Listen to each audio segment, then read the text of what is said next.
भीलमपुर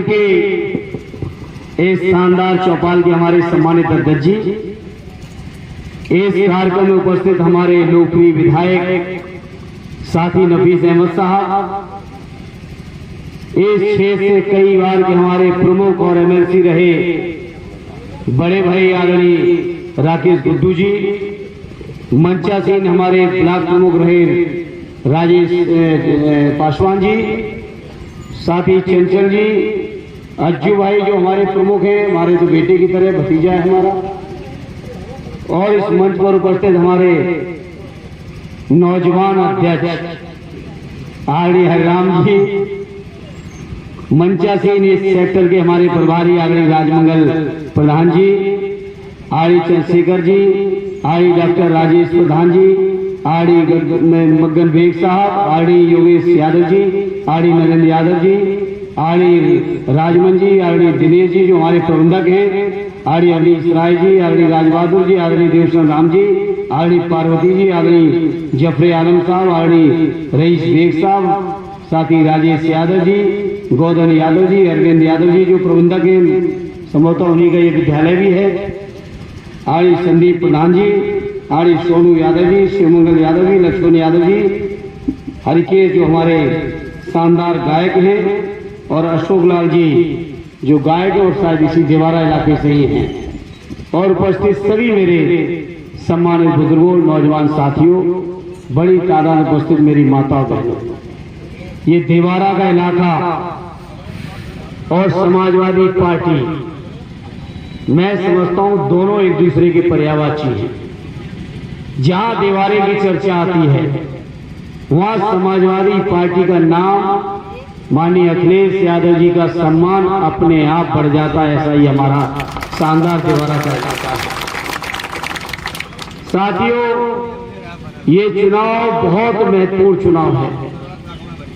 जहां आदरणीय अखिलेश यादव जी के सम्मान का चुनाव है, सदैव हम सबके नेताजी के श्रद्धांजलि का चुनाव है, वही इस चुनाव को जीतकर हमें आपको सबको और पूरे देश के लोगों को मिलके हमारे देश के संविधान को भी बचाने का चुनाव है।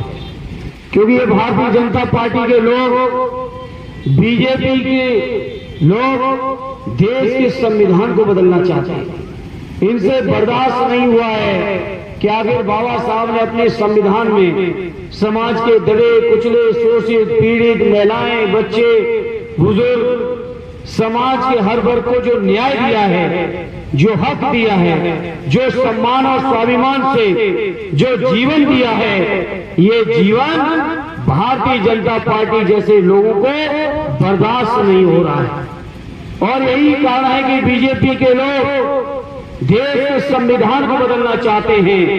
और आदरणीय अखिलेश यादव जी के नेतृत्व में हम समाजवादी लोग चाहे जितनी भी कुर्बानियां क्यों न देनी पड़ेंगी, देश के संविधान को बचाने में कोई कसर नहीं रखेंगे। मेरे देवारा के लोग, इन्हें देवारा वालों, इस बार कहीं कोई गलती का समय नहीं है, कहीं चूक न जाना, क्योंकि हर हाल में देश का संविधान भी बचाना है और आदरणीय अखिलेश यादव जी का सम्मान भी बढ़ाना है साथियों। और वो सम्मान और स्वाभिमान तभी बढ़ेगा, संविधान तभी बचेगा, जब यहां से आप एक तरफा जो हमेशा आपने किया है, साइकिल का बटन दबा के पार्टी को जिता देना। चूंकि उम्मीदवार मैं स्वयं हूं, तो मैं तो अपने आप ही जीत जाऊंगा जब साइकिल का बटन दबेगा। तो कोई कसर तो नहीं रखोगे मेरे देवारा वालों, ये बता दो ईमानदारी से। पिछली बार तो लापरवाही कर गए थे, और आप लोग लापरवाही न करते तो आज हमारे पीछे जो नाम के साथ पूर्व लगा है वो वर्तमान लगा होता। आपकी लापरवाही की वजह से पूर्व लग गया।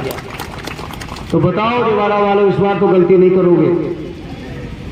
कोई कमी आगे पीछे की रह गई हो, सब चुनाव के बाद देख लेंगे। लेकिन जब युद्ध के मैदान में आ जाते हैं तो जीत ही धर्म मान के सब लोग मिलके जीत के रास्ते पर और जिताने के रास्ते पर चल देना। ये हमारी आप सभी से प्रार्थना है मेरे भाई। आदरणीय अखिलेश यादव जी के हाथों में जब ताकत आएगी तो माता बहनों आप भरोसा रखो, आप सभी के खाते में 3-3 हजार रुपए महीने की पेंशन भेजने का काम आदरणीय अखिलेश यादव जी करेंगे मेरी माताओं बहनों। मेरे किसान भाइयों, आपके बैंकों में जितना भी कर्ज है उस कर्ज को भी माफ कराने में माननीय अखिलेश यादव जी कोई कमी छोड़ने वाले नहीं। जो हमारी फसलों की बर्बादी हो रही है, फसलों की लागत नहीं निकल रही है, लागत भी निकलेगी और 1.5 गुना समर्थन मूल्य का कानून भी बनाने का काम माननीय अखिलेश यादव जी करेंगे मेरे दिवारा के लोग। ये तमाम मुद्दों के साथ नौजवान भाई बैठे हैं, बेरोजगारी चरम पे है। इन नौजवानों को यकीन दिलाता हूं, दिल्ली के चुनाव में सरकार बनने के बाद 6 महीने के भीतर जो दिल्ली की सरकार पर मैं जितनी भी सरकारी नौकरियां खाली बनी है वो 6 महीने के अंदर 30 लाख नौकरियां भरने का काम समाजवादी पार्टी और इंडिया गठबंधन के लोग करेंगे। साथी इन्हें जहां समाजवादी पार्टी और इंडिया गठबंधन का काम और वादा लेके आपके बीच है, वही बीजेपी के लोगों ने जितने वादे किए थे आज बताओ पूरे एक भी वादा पूरा हुआ हो? एक नौजवान बताए कि उसको रोजगार मिला हो, कोई किसान कह दे कि उसकी आमदनी दूनी हुई हो, कहीं कोई माता बहनें कह दे कि उनका सम्मान बढ़ाओ। तो बीजेपी के लोगों ने झूठ की बुनियाद पर 10 साल राज कर लिया है। बताओ दिवाला वालों, अब बीजेपी वालों को राज करने दोगे? हटाओगे इस बार हर हालत में? इस चुनाव में 25 तारीख को जब वोट पड़ेंगे तो मजबूती के साथ साइकिल का बटन दबा के ये बीजेपी वालों की हमेशा के लिए विदाई कर देना।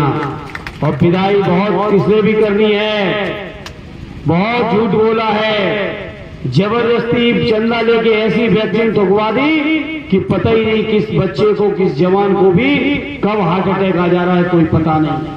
सोचो कितने संवेदनहीन लोग हैं ये। इन्होंने चिंता ही नहीं की, इन्होंने चिंता इस बात की नहीं की कि अगर जवानों के परिवारों में किस तरह से अगर बीमारियां बढ़ जाएंगी, वो तो न्यायालय का के बीच जाके उस कंपनी को स्वीकार करना पड़ा। सोचो ये बीजेपी के कैसे लोग हैं जो गलत वैक्सीन लगा के लोगों की जान लेने का काम कर रहे हैं। पहले चूंकि 1-1.5 घंटे हम लोग लेट चल रहे हैं, आपके बीच भी लेट आ पाए हैं। आगे बहुत लंबा इलाका है, आप सब जानते हो, बहुत लंबे दौरे पे जाना है। इसे ज्यादा बात न कहते हुए बस यहीं पे एक ही प्रार्थना और अपील करते हुए कि मुझे इस चुनाव में अपनी ओर से हर हाल में सहयोग, समर्थन और आशीर्वाद देके जिता देना। हम अपनी ओर से वादा करते हैं आप सबका मान, सम्मान, स्वाभिमान, इस क्षेत्र का विकास, इस क्षेत्र की तरक्की और दिल्ली के अंदर आपकी बहुत मजबूत वकालत करने का वादा मैं आप सभी के बीच करता हूं। बहुत बहुत धन्यवाद। जय हिंद, जय भारत।